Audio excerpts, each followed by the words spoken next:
இன்னைக்கு உங்ககிட்ட ஒரு ஸ்டோரியை ஷேர் பண்ணிக்க போகிறேன். ஒரு ஸ்டூடெண்ட் ஒரு மார்ஷியல் ஆர்ட்ஸ் கற்றுக்கணும்னு நினைக்கிறாரு. அவர் ஒரு கோச் கிட்ட போயிட்டு, கோச் எனக்கு நீங்கள் மார்ஷியல் ஆர்ட்ஸ் சொல்லிக் கொடுக்கணும், நான் எக்ஸ்பர்ட்டாக ஆகணும், இந்த ஒரு மார்ஷியல் ஆர்ட்ஸில் எவ்வளோ நாள் ஆகும் அப்படின்னு கேட்குறாரு. அந்த டீச்சர் என்ன சொல்கிறாருனாக்கா, ஒரு 10 வருஷம் நீ என் கூட ட்ரெயின் பண்ண ப்ராக்டிஸ் பண்ணனாக்கா you can become a expert in martial arts. அதுக்கு அந்த ஸ்டூடெண்ட் என்ன சொல்கிறாருனாக்கா, நான் மற்ற ஸ்டூடெண்ட்ஸை விட ஹார்ட் ஒர்க் பண்ணுவேன், மற்ற ஸ்டூடெண்ட்ஸை விட லாங்கர் டைம் ப்ராக்டிஸ் பண்ண முடியும் என்னால். நான் இந்த மாதிரி லாங்கர் டைம் ப்ராக்டிஸ் பண்ணும்போது I wanted to shorten the period, அந்த ஒரு ட்ரைனிங் பீரியடை நான் கம்மியாக குறைக்கணும். இப்போ சொல்லுங்கள் எனக்கு எவ்வளோ நாள் ஆகும் அப்படின்னு அந்த டீச்சர் என்ன சொல்கிறாருன்னா 20 வருஷம் அப்படின்னு சொல்கிறாரு. அது எப்படிங்க ஒரு விஷயம் நம்ம நிறைய எஃபர்ட் போடும்போது அது கம்மியாக தானே ஆகணும், அதுதானே காமன் சென்ஸ். சில நேரங்களில் என்ன ஆகும்னாக்கா, ஒரு சில ஆக்டிவிட்டிக்கு அந்த டைம் எடுக்குது அப்படின்னா அந்த டைம் கண்டிப்பாக எடுத்தே ஆகணுங்க.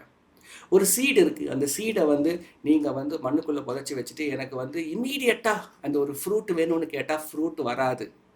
அந்த ஒரு சீடுலேருந்து ஒரு விருட்சம், ஒரு மரம் வளர்ந்து ஒரு ஃப்ரூட் வரத்துக்கு ஒரு கால அவகாசம் வேணும்னா அந்த கால அவகாசம் நீங்கள் கொடுத்து தானே ஆகணும். இது எப்படி என்னோடய பர்சனல் ஃபினான்ஸுக்கு செட் ஆகும் அப்படின்னு பார்த்தீங்கன்னாக்கா, ஒரு இன்வெஸ்டர் ஒருத்தர் என்னோடய ஆஃபீஸ்க்கு வந்திருந்தார். அவர் பார்த்தீங்கன்னாக்கா ஒரு ரியல் எஸ்டேட் கம்பெனியில் காசெல்லாம் போட்டுருந்தார். அந்த ரியல் எஸ்டேட் கம்பெனியில் அவங்களுக்கு என்ன ப்ராமிஸ் பண்ணியிருந்தாங்கனாக்கா 36% ரிட்டர்னை கேரண்டி பண்ணியிருக்காங்க. ஸோ 36% என்ன ஆயிடுச்சுனாக்கா 3 மாதம் அவர் கொடுத்துருக்காங்க. அவருக்கு 4வது மாதத்துலேருந்து காசு வரல. அவர் 2 மாதம் வெயிட் பண்ணியிருக்காரு. கொஞ்சம் கேஷ் க்ரன்ச் இருக்குது, கொஞ்சம் வெயிட் பண்ணுங்கள் தரேன் அப்படின்னு இருக்காங்க. ஸோ இப்போ என்ன பண்ணுறதுன்னு சொல்லிட்டு 3 மாதம் காசு வராததுனால என்னை பார்க்க வந்தார் அவர். நான் சொன்னேன், அட்லீஸ்ட் அவங்க இருக்காங்க, அவங்கக்கிட்ட பேச முடியும்னாக்கா அந்த காசுக்கு பதிலாக அவங்க வேறு ஏதாவது கொடுக்குறாங்களா, இல்லை கொடுத்த காசாவது கொடுக்குறாங்களா பாருங்கள், செக் பண்ணுங்கள். So it is exit is the பெஸ்ட் ரூட்டுங்க. எதனாலனாக்கா இது ஒரு பியோர் ஸ்கேம். யாராலுமே 36% கேரண்டியாக ரிட்டர்ன்லாம் கொடுக்கறதுக்கு சான்ஸே கிடையாது. இது ஒரு ஸ்கேம் அப்படின்னு அவர் அது இல்லை சதீஷ் எனக்கு கேஷ் தான் வேணும். அவங்களே என்ன சொல்கிறாங்கன்னாக்கா, அது ரியல் எஸ்டேட் கம்பெனின்றதுனால நான் உங்களுக்கு திரும்ப லேண்டாகவே கொடுத்துட்றேன் அப்படின்றாங்க. லேண்டை வச்சுக்கிட்டு நான் என்ன பண்ணுறது, எனக்கு கேஷ் தான் வேணும் அப்படின்னு சொல்லி அவங்கக்கிட்ட நான் கேஷ் கேட்டிருக்கேன். நான் சொன்னேன், சார் இன்னும் ஒரு 3 மாதம் டைம் கொடுத்தீங்கன்னாக்கா அவங்கள நீங்கள் பார்க்கவே முடியாது. இது ஒரு பியோர் ஸ்கேம். இது அவங்க அட்லீஸ்ட் தப்பான டிசிஷன் எடுத்தீங்க, அவங்க என்ன கொடுக்குறாங்களோ அதை அக்செப்ட் பண்ணிட்டு போயிடுங்க. அந்த பத்திரத்தை என்ன பண்ணுங்க, ரிஜிஸ்டர் பண்ணுங்க, அந்த லேண்டை உங்கள் பேரில் வாங்கினா அவர் அதை கேட்கல. அடுத்த கொஸ்டின் என்கிட்ட அவர் கேட்குறாரு. என்ன கேட்குறாருனாக்கா, என்கிட்ட இன்னும் கொஞ்சம் காசு இருக்குது, எனக்கு வேறு ஏதாவது இதை மாதிரி இல்லாமல் ஒரு சேஃபாக எனக்கு ஒரு இன்வெஸ்ட்மெண்ட் ஆப்ஷன் வேணும்னு. ஓகே, இப்போ ரொம்ப சந்தோஷமாயிடுச்சு எனக்கு. பரவாயில்ல, மனுஷன் இப்போ சேஃப்டி தான் இம்பார்ட்டண்ட்டு, சேஃப்டிக்கு முக்கியத்துவம் கொடுத்து ஒரு இன்வெஸ்ட்மெண்ட் ஆப்ஷன் கேட்குறாரு. சார் நிறையா இருக்குது. மியூச்சுவல் ஃபண்ட்ஸை பொறுத்த வரைக்கும் இந்த லிக்விட் ஃபண்ட்ஸ்லேருந்து டெட் ஃபண்ட்ஸ்லேருந்து ஃபிக்ஸட் இன்கம்னு சொல்லக்கூடியதுலேருந்து ஹைப்ரிட் ஃபண்ட்ஸ் எல்லாம் இருக்குது. இதெல்லாம் சேஃப். லாங் டேர்மில் பார்த்தீங்கன்னாக்கா லோ டு மாடரேட் ரிஸ்க் தான், பெரிய ரிஸ்கே கிடையாது, நிறைய இருக்குது அப்படின்னு சொல்லிட்டு அவர்கிட்ட கேட்டேன். நான் ஒரு இன்வெஸ்ட்மெண்ட்டை ஸ்டார்ட் பண்ணுறதுக்கு முன்னாடி 3 விஷயம் தெரிஞ்சிருக்கணும்.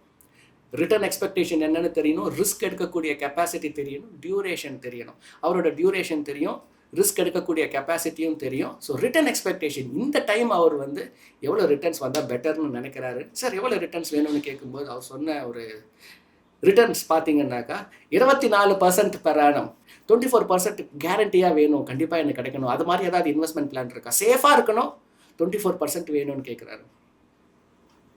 அகெயின் அவர் இப்போ என்ன மாதிரியான ஒரு நிலைமையில் இருக்காருனாக்கா க்ரீட். ஏன்னா அந்த ஒரு க்ரீடு வந்துடுச்சு. நான் சொல்கிறேன் அவர்கிட்ட, நான் லாங் டேர்ம் ரிட்டர்ன் ஸ்டாக் மார்க்கெட்லேருந்து எடுத்துகிட்டு போகக்கூடியது 12%. ஆனால் நீங்கள் எதிர்பார்க்குறது 24%. ஸோ மியூச்சுவல் ஃபண்டில் நல்ல பெர்ஃபார்மிங் ஸ்கீமில் நீங்கள் இன்வெஸ்ட் பண்ணால் கூட 15% 16% மேக்ஸ். ஃபேர் எக்ஸ்பெக்டேஷன் இஸ் 15 எதிர்பார்க்குறீங்களா, அடுத்த 5-10 வருஷத்துக்கு it's a very high possibility உங்களுக்கு டெலிவரி பண்ணுறதுக்கு. But 24% it is next to impossible sir. அது பெருசு, அது நீங்கள் எதிர்பார்க்கக்கூடாது. 2023 30% ரிட்டர்ன்ஸ் கொடுத்துருக்கலாம் போர்ட்ஃபோலியோ வைஸ். 2022 30% ரிட்டர்ன்ஸ் பாசிபிலிட்டி இருக்குது. பட் அதே ரிட்டர்ன்ஸ் ஃபியூச்சரில் வரத்துக்கு சான்ஸ் கிடையாது. Fair expectation is 15%. இதை சொன்னால் அவர் இல்லை சதீஷ் எனக்கு கண்டிப்பாக 24% இருக்கிற பிளான் மட்டும்தான் வேணும்னு சொல்லிட்டு அவர் ஆஃபீஸ்லேருந்து கிளம்பிட்டார். இன்றைக்கும் பார்த்தீங்கன்னா அவர் அந்த ஒரு க்ரீட் அப்படின்றதுனால ஒரு ரிட்டர்னை துரத்தி அவர் ப்ராடக்ட்ஸை வாங்கும்போது என்ன ஆகும்னாக்கா அவர் கேபிட்டலை லூஸ் பண்ணிக்கிட்டே இருப்பார். இதுதான் இந்த லா ஆஃப் ரிவர்ஸ் எஃபோர்ட். ஒரு சில விஷயங்களுக்கு அந்த ஒரு growthக்கு அந்த டைம் கொடுக்கணும்னா அந்த டைம் ஆகுங்க.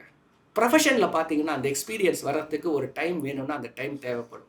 ஸோ குழந்தைங்களுக்கு எடுத்த உடனேவா நம்ம 10ஆம் கிளாஸ் 12ஆம் கிளாஸ் சிலபஸை கொடுத்து படிக்க சொல்லுவோம்? முடியாது. அது அவங்க அதுக்கு they are not prepared, they are not ready. So அந்த ஒரு டைம்ன்றது ரொம்ப முக்கியம். இன்னைக்கு கூட பார்த்தீங்கன்னாக்கா இது ஒரு வகையான ஸ்கேம், க்ரீடை பேஸ் பண்ண ஸ்கேம். அடுத்த ஒரு ஸ்கேம் பார்த்தீங்கன்னா ஃபியரை பேஸ் பண்ணுற ஸ்கேம்.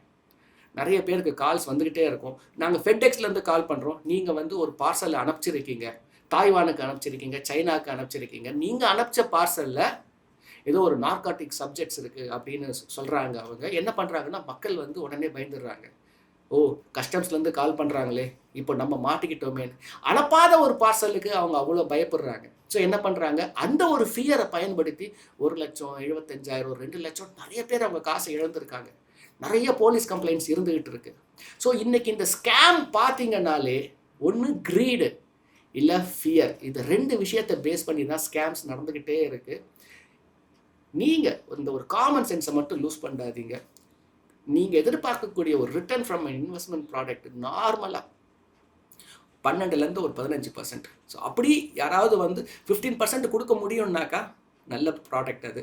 யாராவது 20%, 24%ன்னு சொல்கிறாங்க, எனிதிங் மோர் தென் 15 சொன்னால் கூட அது என்ன ஆகுனாக்கா இட் இஸ் அ ஸ்கேம். கண்டிப்பாக அது ஒரு ஸ்கேம். அன்ரியலிஸ்டிக் ரிட்டர்ன்ஸ் அதெல்லாம். அந்த ஒரு காசு வேணுன்றதுனால க்ரீடை நோக்கி போயிடாதீங்க. ஸோ அந்த ஒரு க்ரீடினஸ் வந்துடுச்சுன்னா காமன் சென்ஸை லூஸ் பண்ணிடுவீங்க. இந்த ஒரு இன்வெஸ்ட்மெண்ட் என்விரான்மெண்ட்டில் 20%க்கு மேலே யாராவது சொல்கிறாங்கனாக்கா அது 100% ஸ்கேம். இதில் போய் மாட்டிக்காதீங்க. ஹார்ட் ஏர்ன்டு மணியை விட்டுறாதீங்க. So stay tuned on this learn with Sathish channel. நிறைய interesting information on equity, mutual fund, investments சொல்லி கொடுத்துக்கிட்டே இருக்கேன் நான். So stay tuned. இன்னொரு சேனலில் இன்னொரு வீடியோவில் இன்னொரு இன்ட்ரெஸ்டிங் இன்ஃபர்மேஷனோட மீட் பண்ணுறேன். see you, bye bye.